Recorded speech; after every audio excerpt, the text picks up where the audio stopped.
Brought to you by NBC bearing, भारताची पहिली bearing उत्पादक। मराठा समाजाच्या आरक्षणासंदर्भामध्ये राज्य सरकारने हैदराबाद गॅजेट संदर्भात जो GR काढला, त्याच्यानंतर कुणबी प्रमाणपत्र देण्यासाठी जी प्रोसेस आहे त्याची लगबग सुरू असलेली मराठवाड्यात पाहायला मिळते। मी आता धाराशिव तालुक्यातील तडवळा या गावामध्ये आहे आणि ह्या सगळ्या प्रोसेसमध्ये CSC सेंटरचा मोठा वाटा आहे आणि त्यांचं सुद्धा मोठं काम आहे। आपण एका CSC सेंटरमध्ये आहोत, ग्रामीण भागातलं CSC सेंटर आहे। नेमकी यांची प्रोसेस काय आहे हे आपण पाहूयात। मला सांगा, तुमचं नाव काय आहे सुरुवातीला? नमस्कार, दत्तात्रय पांचाळ। तुम्ही किती दिवसापासून या CSC सेंटर चालवताय? 2011 पासून। आणि आता हैदराबाद गॅजेटच्या संदर्भामध्ये GR काढलेला आहे राज्य सरकारने आणि त्याच्या संदर्भात कुणबी सर्टिफिकेट काढण्याची प्रोसेस सुरू आहे।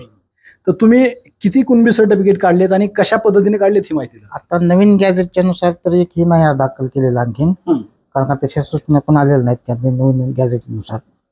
तर ते जुन्या पद्धतीचे काढले, ज्यांचे पुरावे आहेत त्यांचे काढलेले आहेत। आता तुमचं गाव किती लोकसंख्येचं गाव आहे? तुमचं किती? साधारणतः 15 ते 20 च्या आसपास आहे लोकसंख्या। आणि किती कुणबी प्रमाणपत्र काढले तुम्ही आतापर्यंत? आतापर्यंत 90 ते 100 च्या आसपास आहेत काढलेले। किती दिवसामध्ये? ते पाठीमाग नवीन ज्यावेळेस सुरुवात चालू होती त्यावेळेस काढलेले सगळे। 1 महिन्यामध्ये सगळे निघाले त्यावेळेस। आणि तुम्हाला CSC सेंटर चालकाला काही सूचना वगैरे देतात का? आता ग्रामपंचायत ही पातळीवर ग्राम पातळीवरची कमिटी नेमली आहे, ग्रामसेवक असतील, तलाठी असतील, ते सूचना दिल्यानंतर तुम्ही सुरू करणार असं काय आहे का? मग तसं ते आता आधी काय ते नवीन गॅजेटनुसार तर ते सूचना दिल्याशिवाय ते करणारच नाही ना। ते ऑफलाईन मध्ये फॉर्म भरायचे किंवा ती वंशावळ जुळवायची, ते प्रमाणित करायचे आणि नंतर ती ऑनलाईन करायची परत असं आहे। आणि एखादी व्यक्ती जर तुमच्याकडे फॉर्म सबमिट करण्यासाठी आली तर तुम्ही त्याचे कुठले कुठले डॉक्युमेंट घेता आणि सबमिट करता? आता एकतर त्याचा मूळ पुरावा 1960-65चा पुरावा, तो नोंद असलेला, त्याचा शेतीचा महसुली पुरावा असेल किंवा त्या शाळेचा शैक्षणिक पुरावा असेल तर तो एक घेतला जातो। आणि त्याच्यानंतर पुढे त्याच्या वंशवळीमधले जे काय कोणी व्यक्ती असतील तर त्यांचे निर्गम उतारे, त्यांचं आधार कार्ड, रेशन कार्ड आणि वंशावळ आणि एक ॲफिडेविट, याच्या आधारे ते कोणते प्रमाणपत्र निघू शकते। आणि ते सगळे डॉक्युमेंट तुमच्याकडे आल्यानंतर तुम्ही ऑनलाईन करतो आम्ही। ऑनलाईन करताय आणि त्याच्यानंतर ते सबमिट होतं। आणि पुढची प्रोसेस काय त्याच्या? ऑनलाईन केल्यानंतर हे नायब तहसीलदारच्या डेस्कला जातं, ते नंतर ते अप्रूव्ह केल्यानंतर तहसीलदार आणि नंतर मग SDO साहेबांच्या टेबलला जाते। तिथून अप्रूव्ह भेटले की सर्टिफिकेट जनरेट होतं ते। म्हणजे पूर्वी जे तुम्ही सबमिट केलेत फॉर्म, म्हणजे हा GR निघायच्या आधी, तर आता हा जो GR निघाला आहे त्याच्यात काही चेंजेस असेल असं वाटतं का तुम्हाला?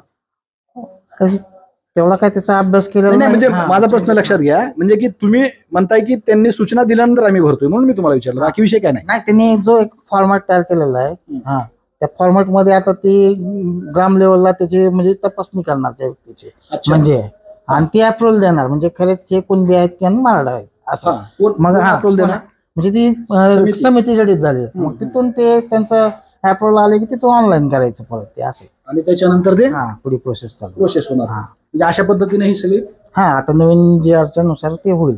आता तुम्ही कुठून म्हणजे सुरुवात कशी करता याच्यावरती? आता याच्यामध्ये आम्ही लॉग इन केलं। लॉग इन केल्यानंतर याच्यामध्ये महसूल मार्फत दिल्या जाणाऱ्या सुविधा, त्यातून पर्यायातून आम्ही कुणबी OBC प्रमाणपत्र, जात प्रमाणपत्र हा पर्याय निवडतो आम्ही रेव्हेन्यू डिपार्टमेंट मध्ये। कास्ट सर्टिफिकेट OBC हा पर्याय निवडला की त्याच्यामध्ये त्या अर्जदाराचे बेसिक डिटेल, म्हणजे काय त्याचं नाव, पत्ता, ऍड्रेस, मोबाईल नंबर हा सगळी माहिती दिली जाते। आणि नंतर बेनिफिशियरीचे डिटेल ते दिल्यानंतर, म्हणजे तो लाभधारक कोण आहे, तो स्वतःचा आहे का त्याचं पाल्य आहे, मुलं, हे सगळं माहिती भरल्यानंतर त्याची वंशावळ पण खाली दिली जाते त्याची डिटेल मध्ये।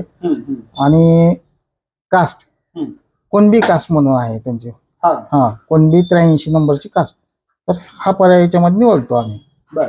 आणि नंतर रिलिजन हिंदू, आणि ही सगळी माहिती, त्याचे फादर्स डिटेल्स वगैरे पूर्ण माहिती दिल्यानंतर त्याची पूर्ण प्रॉपर वंशावळ इथं टाईप केली जाते आणि त्याचं रिझन कशासाठी पाहिजे सर्टिफिकेट, आणि नंतर ह्याला अटॅच करून सबमिट करतो आणि परत ह्याला डॉक्युमेंट स्कॅन करून जोडले जातात सर्व। आणि मला एक सांगा, ह्याच्यात जर त्रुटी काय असेल तर ती तुम्हाला कधी कळतं? ज्यावेळेस ते वापस पाठवतात त्यावेळेस कळलं ते. म्हणजे किती दिवसाचा वेळ असतो त्यात काय वापस पाठवायला? तसाही आता नवीन ह्याच्यानुसार आता पूर्वीचा 45 दिवसाचा कालावधी होता सर्टिफिकेट आहे. आता ते कमी केला, 25 दिवसामध्ये आला ते, असं आहे त्याच्यामध्ये. अशी प्रोसेस प्रोसेस आहे आता, लवकर फास्ट व्हायला लागलेत. ओके ओके ठीक आहे. एकंदरीत जर आपण पाहिलं तर आपण CSC जे केंद्र आहे त्याचा आढावा घेतला आणि कशा पद्धतीनं फॉर्म आहे तो अपलोड केला जातो आणि त्याची काय प्रोसेस आहे हे आपण त्या माध्यमातून पाहिलंय. श्रीराम क्षीरसागर, TV9 मराठी, धाराशिव.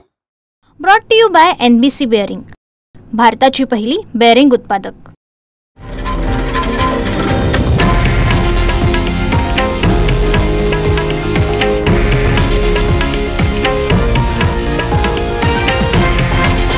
हे आहे देशातील नंबर 1 न्यूज नेटवर्क आणि आपण पाहत आहात TV9 मराठी, एकमेव.